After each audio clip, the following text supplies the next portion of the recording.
Hello everyone, so you would like to know how to create a title in Crusader Kings 3. What you have to do is to, first of all, own the majority of the title, of the de jure part of that title. For example, in this case I have this emirate, which is the equivalent of a duchy, and I would like to create this kingdom. To create it I need the majority of these counties and duchies.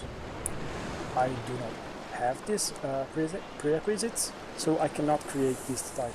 But if you have this, at least two out of three duchies or emirates, and the majority of the counties, which is in this case at least 6, I could click here and actually create this title.